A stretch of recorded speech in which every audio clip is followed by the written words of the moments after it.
up? Welcome into your Daily Buckeye Blitz for a Wednesday, the hump day, August 28th, 2024. Winded down to this football season kickoff and Labor Day weekend, which is going to bring a ton of college football. I cannot freaking wait. I am bursting at the seams. I don't know about you guys, but Ryan Day talked to the media yesterday, so we're going to get his thoughts. A lot of things are becoming clearer, especially some of the positions. So we're going to get into it, see what he had to say, and a lot of talk about the offense and things like that. So please hit like and subscribe on the channel. I appreciate that. We're trying to get to 3,500 subscribers this season, or by week one, I was hoping. So let's do it.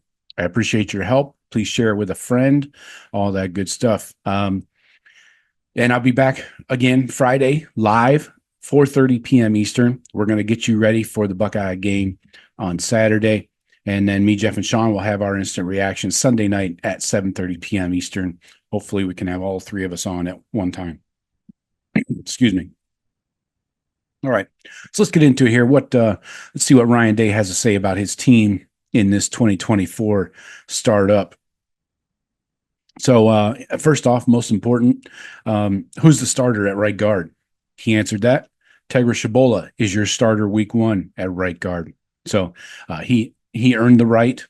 Multiple linemen will play this week, of course. You're going to have rotations at every position of some sort.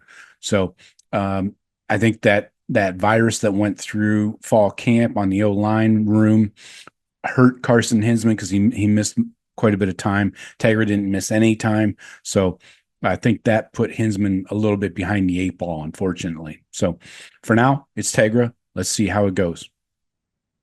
Ryan Day talked about Sonny Styles. Sonny has separated himself and will start at will linebacker.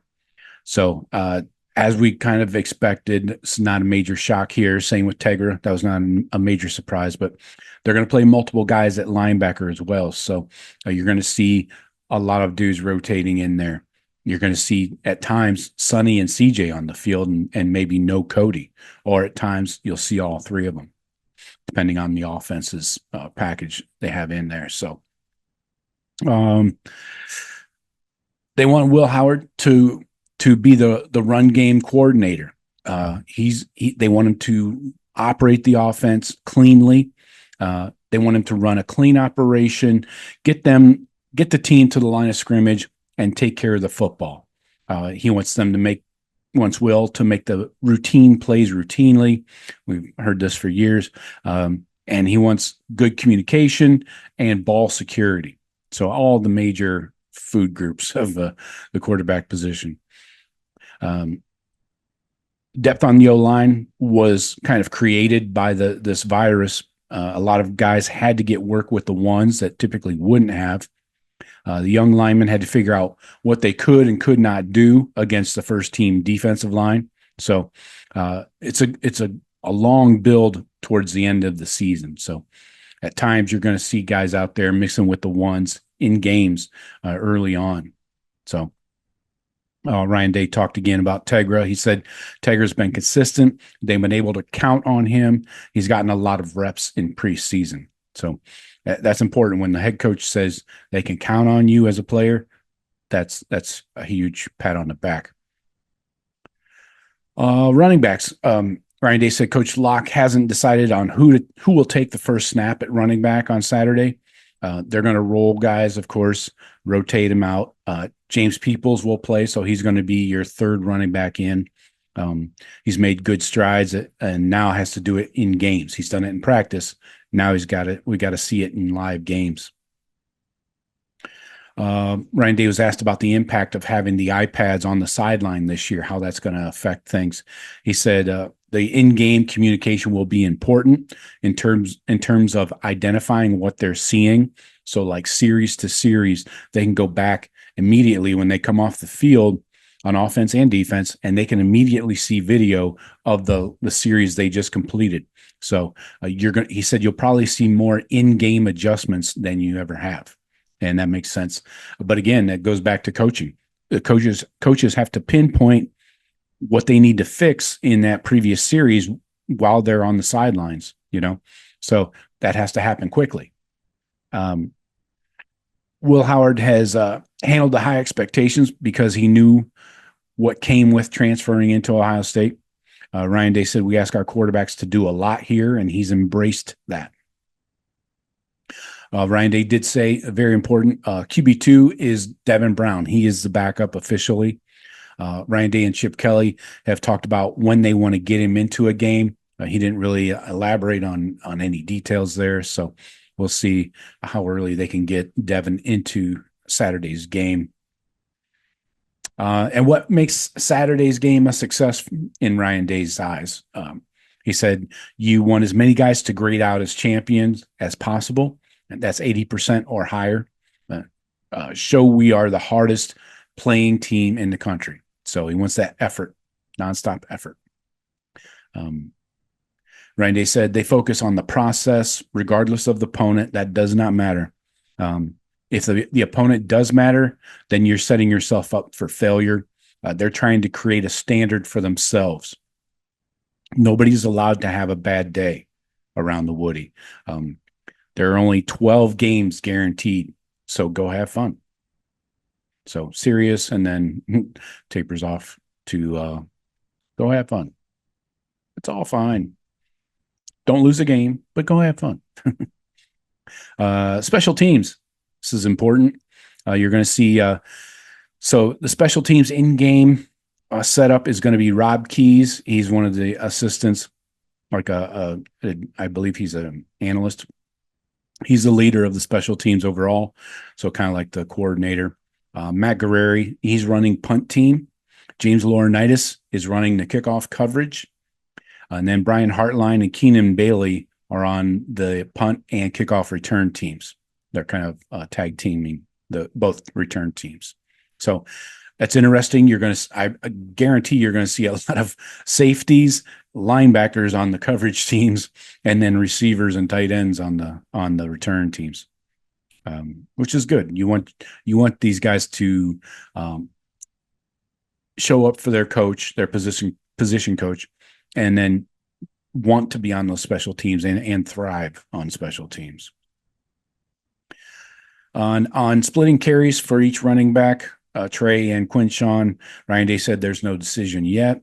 So it'll be interesting to see how Quinshawn Judkins does as the game wears on, Ryan said. So he wants to see if Quinshawn can kind of wear down the defense.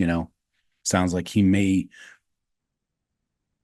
he wants to see, maybe he hasn't seen it for himself, how Quinshawn, with a certain number of carries can wear down that defense with the run game. Ryan Day was asked about GM Mark Pantoni and his contribution and how it has evolved. Day said, that's a long answer. Pantoni's been unbelievably loyal to this program and today. He's the best in the business at what he does. His job has completely changed in the last 6 years. He's an excellent evaluator, and he understands where the college game is going. So props to the ambassador of cool, Mark Pantoni. Chip Kelly, offensive coordinator, will be in the press box during games. So there was questions over the spring and summer.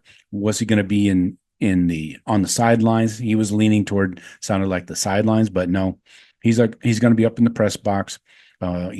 Ryan Day said you can be more organized up there. Obviously, you're away from the chaos of the sidelines. Up in the box with him will be Tim Drevno. He's been one of the O-line analysts. Billy Fessler, quarterbacks, and Tony Johnson, Larry Johnson's son. He's been helping with the running backs. At receiver, Jeremiah Smith will start the Akron game officially with Emeka Egbuka and Carnell Tate. And then you will see Brandon Ennis, Bryson Rogers, Kojo Antwi, and Jaden Ballard. He did not say anything about Mylan Graham, though. Ryan Day was asked, do you think the offense is in a better rhythm than it was this time last year? He said they've had some good moments, but you have to do it in the game. They still need to be more consistent. I think that's his answer all the time. I don't think that ever changes. Ryan Day talked about Will Howard's responsibilities in the run game. He said there are multiple places the QB can go with the ball on any given play. Um, Reading a pull or run or throw it versus hand it off or check to another play. He said they rarely call a play where a quarterback just does one thing. So it's decision making. That's most important. That's what Chip and Ryan have both talked about. Howard has handled all these responsibilities well in the decision making category. He needs to be the best in the country at that, Day said. Doesn't need to be extraordinary, though, at anything. Ryan Day spent extra time with Will Howard in the spring. He said Will wants to be a great player, and he knows if he buys in, he's going to do that. And we've seen that more and more so far. Ryan Day was asked, will you watch the Connor Stallions documentary? No. Answer was no. One word. Ryan Day said, leave no doubt is something they're using as messaging with the team.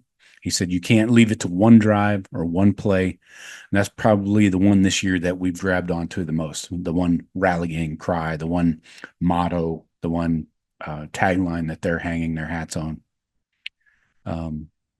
And last one here, he was asked, does it bother you that people call this the best roster money can buy? He said, the players are here because they want to win championships. There's been a lot of hard work to put this roster together. So that's a hat tip to the NIL collectives and to Pantone and all the personnel decision makers. So that's Ryan Day. Sounds like we've got a good plan. I like the approach. It doesn't matter who the opponent is this week. You got a standard. You got to live up to it across the board for everybody. Grade out a champion at each position, at each player. So that's all I got for you today. We'll talk some Jim Knowles tomorrow. He had some interesting things to talk about. I'll do some decoding Knowles and kind of read through what he had to say. So that's all I got for you today. Talk to you tomorrow. Go Bucks.